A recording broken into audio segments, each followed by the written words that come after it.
తమ్ముళ్ళు, నా జీవితంలో ఎవ్వడూ నా మీద కేసు పెట్టలా. సైకో నా మీద కూడా కేసులు పెట్టాడు. నేను ఒకటే చెప్పా, ఎన్ని కేసులు పెడతావో పెట్టుకో, ప్రజల కోసం పోరాడడానికి సిద్ధంగా ఉన్నాను తప్ప భయపడను.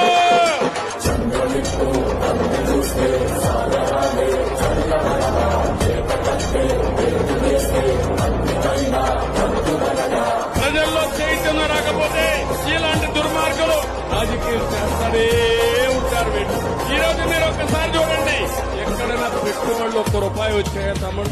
నేనున్నప్పుడు 16 లక్షల కోట్ల రూపాయలు పెట్టుబడులు వచ్చాయి. కియా మోటార్స్ వచ్చింది, అనేక ఇండస్ట్రీస్ వచ్చాయి.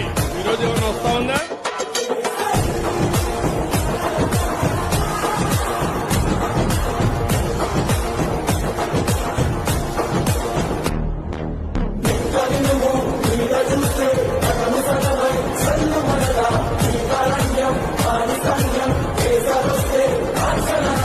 ఒక పక్క అవినీతి, ఒక పక్క విధ్వంసాలు, ఇంకో పక్క ఎక్కడ చూసినా హత్యా రాజకీయాలు. కబద్దార్ జాగ్రత్తగా ఉండు జగన్మోహన్ రెడ్డి, కబద్దార్ జాగ్రత్తగా ఉండండి సైకోలు.